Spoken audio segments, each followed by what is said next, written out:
Kita ke informasi yang pertama, pemirsa. Banjir masih merendam permukiman warga di Kampung Kampek, Teluk Jambe Barat, Karawang, Jawa Barat. Banjir juga merendam belasan rumah panggung program Gubernur Jawa Barat Deddy Mulyadi yang dibangun untuk mengatasi banjir di wilayah Karangligar. Masjid, ruang guru. Banjir setinggi lebih dari 3 meter merendam hingga atap pemukiman warga Kampung Kampek, Desa Karangligar, Kecamatan Teluk Jambe Barat, Kabupaten Karawang, Jawa Barat. Sedikitnya 132 rumah terdampak dan 472 warga terpaksa mengungsi ke tempat yang lebih aman. Selain merendam rumah warga, akses jalan lumpuh total dan hanya dapat dilalui menggunakan perahu darurat. Tidak hanya rumah warga, banjir juga merendam belasan rumah panggung program Gubernur Jawa Barat Deddy Mulyadi yang dibangun untuk mengatasi banjir di wilayah Karangligar. Banjir terjadi karena tingginya intensitas hujan yang menyebabkan sungai meluap dan sistem drainase tidak mampu menampung debit air.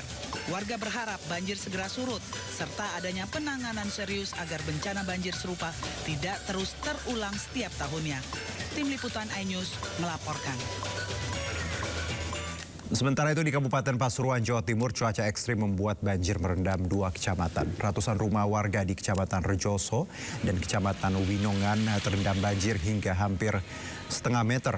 Fasilitas umum dan jalan tergenang akibat meluapnya Sungai Rejoso. BPBD Kabupaten Pasuruan menyiagakan anggotanya di lokasi banjir. Posko dan dapur umum didirikan untuk membantu warga terdampak. Petugas BPBD masih mendata seluruh korban banjir agar kebutuhan terpenuhi.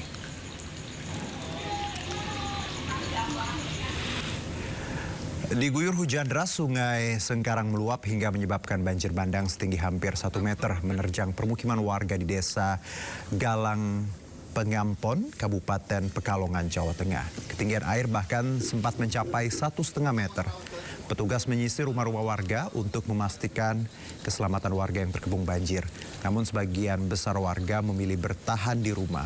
Warga dihimbau tetap waspada dan mengamankan barang berharga serta keselamatan keluarga.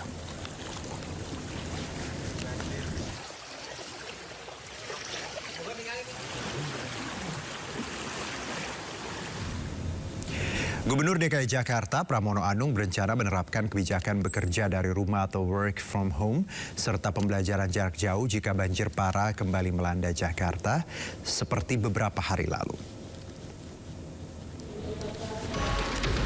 Menurut Pramono, pengalaman banjir akhir pekan lalu menjadi evaluasi penting bagi pemerintah Provinsi DKI Jakarta. Saat itu curah hujan tinggi terjadi pada hari libur panjang hingga belum diperlukan kebijakan work from home. Namun jika kondisi serupa terjadi pada hari kerja, Pemprov DKI akan memberlakukan WFH atau bekerja dari rumah bagi pekerja, serta menerapkan pembelajaran jarak jauh untuk sekolah bagi para murid.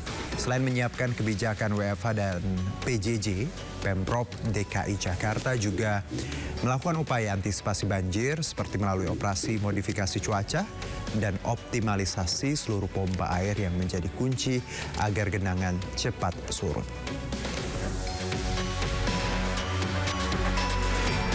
Kalau memang akan terulang kembali, dan mudah-mudahan tidak ya, mudah-mudahan tidak. Karena kemarin ketika curah hujan di hari Sabtu Minggu, kebetulan kan lagi libur panjang, sehingga tidak memerlukan work from home.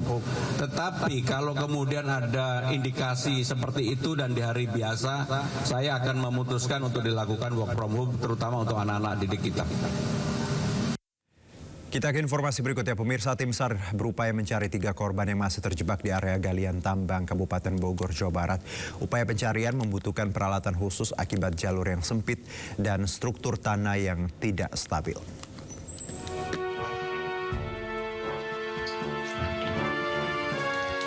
Upaya pencarian 3 korban yang masih berada di dalam area galian tambang terus dilakukan. Hasil pemeriksaan lanjutan menunjukkan bahwa kondisi struktur di dalam area tambang tidak stabil. Beberapa titik mengalami pelapukan dan terdapat kandungan gas beracun di dalamnya.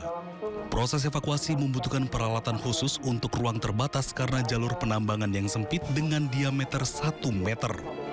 Untuk melaksanakan evakuasi, kami lakukan asesmen terlebih dahulu pada area tambang tersebut. Dan tim yang kami turunkan adalah dari Basarnas Special Group dan juga dari kantor SAR Jakarta. Dan diketahui dari hasil asesmen bahwa area tersebut sudah merupakan area yang sudah tidak layak ya, kondisinya labil. Dan kemudian juga selain kondisinya celahnya sempit, juga terdapat gas yang berkadar ataupun beracun yang... Upaya pencarian akan dilaksanakan oleh tim rescue dari Basarnas dengan dukungan peralatan yang memadai. Pemirsa, jenazah wanita korban pesawat ATR yang ditemukan di kawasan Gunung Bulu Saraung dipastikan merupakan pramugari Florencia. Ini dipastikan melalui pemeriksaan sidik jari, data rekam medis, serta beberapa properti.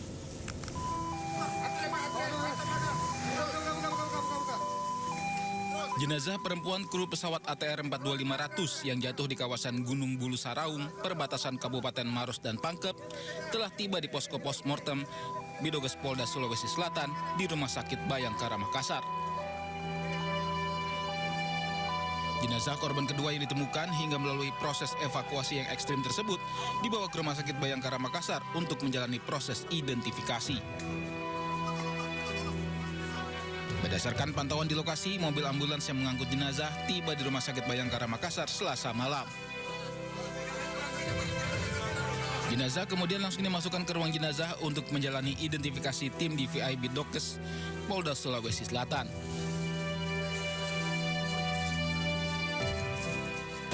Sekarang masih dilakukan pemeriksaan atau identifikasi. Kemudian disampaikan oleh rekan-rekan, sampai dengan saat ini kami belum bisa memberikan identitas secara jelas. Tetapi secara fisik mayat tersebut adalah perempuan. Tetapi karena perempuan ada dua, maka saya belum bisa mengidentifikasi. Nanti akan kita tunggu lebih lanjut. Sebelumnya, tim SAR gabungan berhasil evakuasi jasad korban dari jurang sedalam 350 meter di lereng Gunung Bulu Saraung.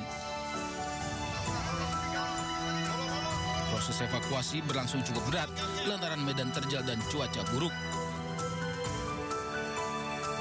Tim SAR akhirnya berhasil membawa jasad korban ke posko SAR dan selanjutnya diserahkan ke tim DVI untuk proses identifikasi. Dari Makassar, Sulawesi Selatan, Muhammad Nurboni, iNews melaporkan.